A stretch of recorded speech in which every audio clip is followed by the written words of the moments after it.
Last week, Wells College President Dr. Jonathan Gibralter published a stunning letter which left the college and regional community in a state of shock. It simply said, if students cannot return on campus this fall, Wells College will not survive. He assumed the presidency in 2015, and it's safe to say that this letter was the most significant of that tenure. What's next for Wells College? Is this an indicator about what's coming for private colleges across upstate New York? Those questions and so many more as we go one-on-one with Dr. Gibralter about the future of small liberal arts campuses like the one in Aurora, New York. First of all, thanks so much for being here. Can you walk me through your mindset as you sat down and wrote that letter? You know, Josh, every college and university in the country right now is under enormous stress. Yesterday, the Cal State system, the entire system, 340,000 students announced they would not be opening for in-classroom instruction in the fall. Nobody knows what the future holds. There are many steps that need to be taken in New York State for higher education campuses to gain approval to be reopened in the fall. And while Wells and all of those campuses are planning to reopen, I think right now there's so much uncertainty about what the next few months hold that I just felt that I needed to be honest and reflective about what the potential is for the future. And one of the pieces of feedback that I've gotten sort of off the record from a lot of folks in higher education is that you said what a lot of them are or have been thinking, but maybe don't, for one reason or another, have the resources around them to be able to say. Curious, why not take the wait and see approach, or more of a wait and see approach, I guess, in terms of vocalizing what you did so early in the process? You know, Josh, everybody has to get up in the morning and look at themselves in the mirror. And it is so important for the sake of our community that everybody know the truth. And are we making plans to reopen in the fall? Absolutely, we are. Testing, contact tracing, isolation if necessary, working to have alternates to the traditional 15-week academic calendar, combinations of online and in-person, appropriate amounts of personal protective equipment. But, this moment is something that nobody can really anticipate what's going to be on the other side of it. And from my perspective, this is an opportunity for our alumni, our students, our faculty and staff, and everybody that loves Wells to step up and help. We are now launching a major fundraising campaign that is going to be swift and decisive and is going to give everybody an opportunity to step in and support us. We also have been reaching out through our alumni network and through our entire community to our federal representatives to give as much support as they need for a next federal stimulus bill, and for that federal stimulus bill to include funds for higher education. But, listen, look at what's going on. George Washington University announced a $100 to $300 million deficit next year. Colleges and universities are just now beginning to really fully understand what the full impact of this could be as they begin to ponder the fall semester. What were some of the circumstances at Wells that created some of the challenge, or I guess some of the financial concerns beyond the pandemic? Obviously, Wells has been going through a bit of a rebuilding / transition over the last couple of years. Walk us through a little bit about what that looked like from, say, a couple of years ago to present day.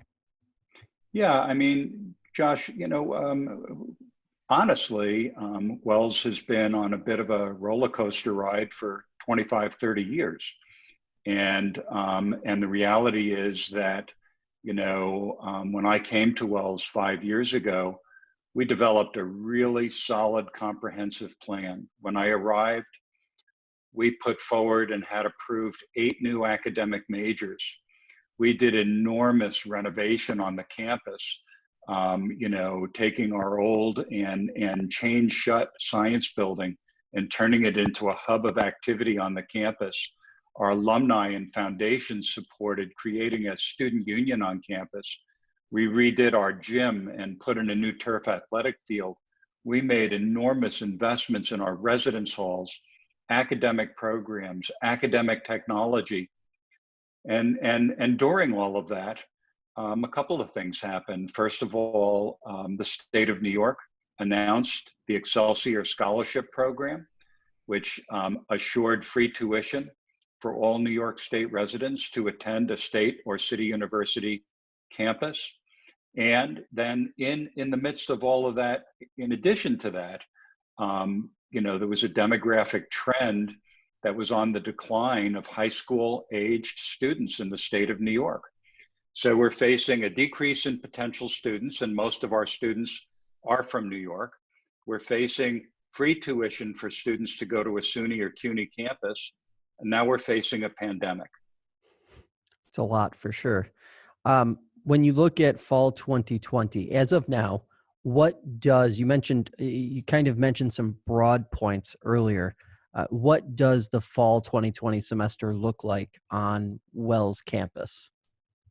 Well, right now, what the fall 2020 semester looks like is, and I want to preface this by saying, if the state of New York permits us to reopen, right? That's a big if. But if they permit us to reopen, students would have to be tested by their primary care physician before they come to Aurora. They would then have to be tested once they arrive back in Aurora. Anytime they leave campus and return, they'd have to be tested again. Possibly, but we don't know for sure. We may offer our courses in short blocks of 3 weeks. So it's more intensive courses instead of a full 15-week semester. And since there's current conversation about the fact that the pandemic the virus will have a resurgence in the winter, we're looking at the possibility of having the fall semester done by Thanksgiving so that we can have students back home. Are you concerned at all about a scenario where some colleges decide to throw the towel in on the fall semester and others don't? Say the state does allow colleges to make sort of a campus by campus decision. Are you concerned at all by that possible outcome and how that might affect the colleges that do choose to stay open? Josh, it's a hard question to answer, but I do want to say this, that I think that the colleges and universities that are located in large metropolitan areas are going to be more at risk than colleges that are located in rather remote areas like Aurora. Also, we're not a college that has 10, 15, or 20,000 students. We have about 400 students. And so I think it's going to be a lot easier for us to support and assist a small community in a rural area where there is no reported instance of COVID-19 in Aurora. So I think we can keep the community a lot safer than colleges and universities in large metropolitan areas. So I want to throw this question to you because I've seen it a lot on social media whenever this debate comes up about the future of higher education, and I'm assuming you have a pretty good answer for it. The question of endowments and why can't universities or colleges just dip into their endowments and cover the difference and move forward? I'm sure you have heard it a billion times, and you're probably going to hear it a billion more times over the next 2 to 3 months. Can you walk our listeners through why it isn't that simple and why it's a lot more complicated than that? Endowments are established by donors who give gifts to colleges and universities with restrictions. And those restrictions direct us in the way that the money gets distributed. So first, people need to understand that if a college has a $10 million endowment, that they're only permitted to spend 4 to 5% of the interest generated by that endowment. So, if a college dips into the corpus of their endowment, they would then be negatively affecting their not-for-profit status and could potentially put the administration of the college at grave risk. So it's so important for people to understand that an endowment is not a bank account. I just want to jump in and say, there's one Ivy League president who, this particular college, which is not in New York State, has something on the level of 15 or $20 billion of endowment.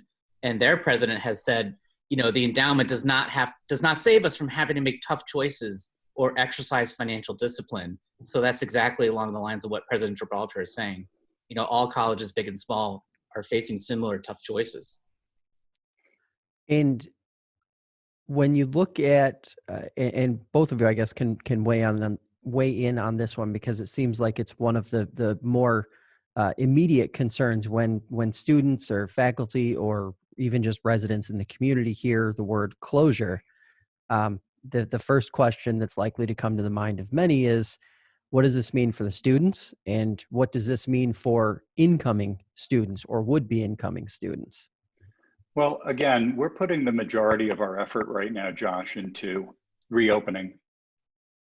But it is important to understand that our students come first.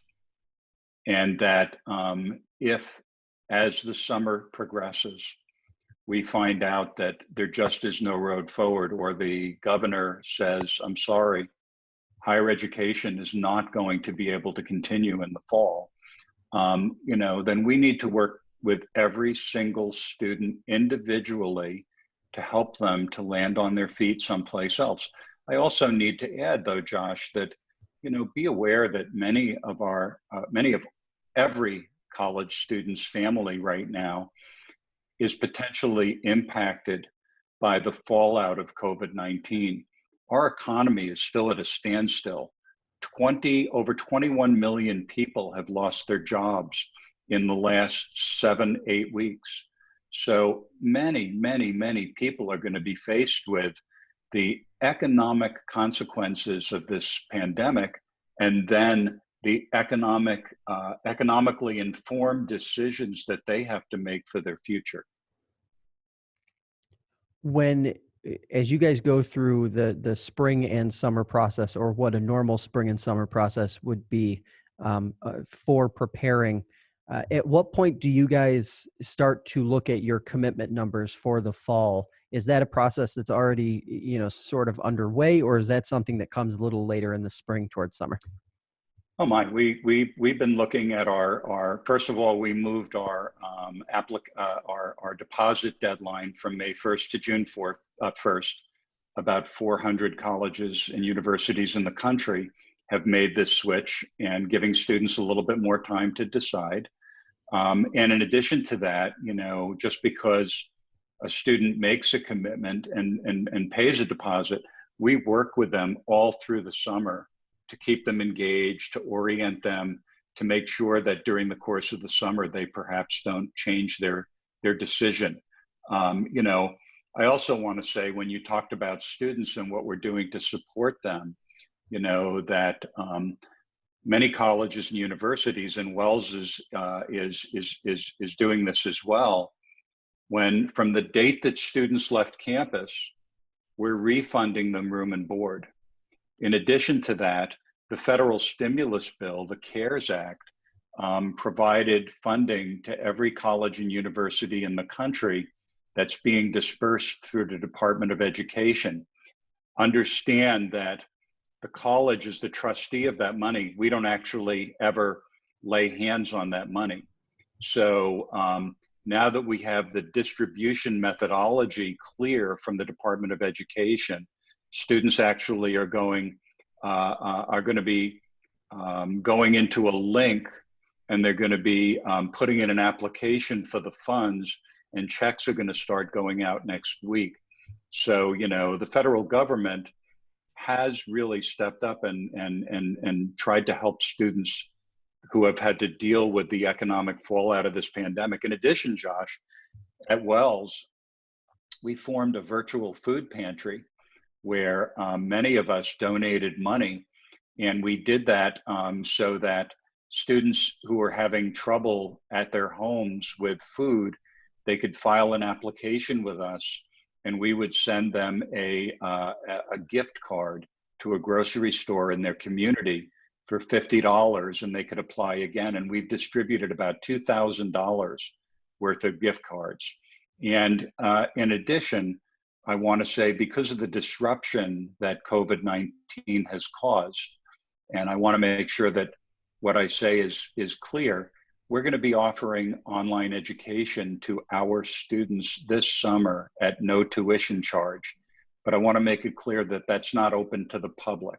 That's only open to currently enrolled Wells students, out of our understanding that this has been a really tough semester, so that they can maybe get a leg up on a course that maybe they didn't achieve well in this semester, or a course that maybe they want to take towards their degree requirements. And the next question that a lot of people often ask after hearing that is, does that mean the professors are teaching for free? And the answer is no, we will pay the professors as we normally do. Right. So I guess my follow-up to that, and it's sort of broad in that it seems to be the trendy topic, or the trendy phrase, gap year. Is this going to be the year of gap years? And are we concerned at all about the sort of long-term impact for a college like Wells if we see more students opt for that as opposed to immediately coming out to the college this fall? First of all, I can't answer the question about whether students will decide to take a gap year. In my surveys that I've read, and in my conversations with our students, many of them say they want to get back to school. Now, again, it's going to be predicated on what happens in the state of New York and what that means and what that might look like, right? But, just like the Cal State system announced yesterday that they're not going to be opening any of their campuses next fall, I think that every college and university president in the country is trying to assess what happens, what the financial fallout is, if in fact students say, I need to take a year off. And my last question, I want to end on a positive note. One thing that makes you optimistic looking forward, not just about sort of the community in general, but higher education and the importance of it, especially now during a pandemic. I've spent the last 33 years of my life in higher education as a faculty member, as an administrator, and I love what I do. And I love what I do because I have an opportunity to be in the presence of incredibly intelligent and optimistic and hopeful young people. And that's what this is about in my mind. It's about our students, and because they are our future. And so every generation has to step back and look at what the generation before them has been about, and look at what their life in the present moment is going to be about. And so, for so many young people today, I still believe that education is something that sets you free and allows you to have a path for yourself that creates enormous opportunity. There may be a pause. There may be a moment where people have to pivot and rethink what that looks like. But at the end, I really think that the value of education is going to become even more important than it has been in our past. Well, I appreciate both of your time, and obviously the best of luck with everything moving forward. A lot of uncertainty, but the work you guys are doing is clearly really, really important for not just higher education, but for the region and the Finger Lakes. Yeah, thanks, Thank Josh. you so much.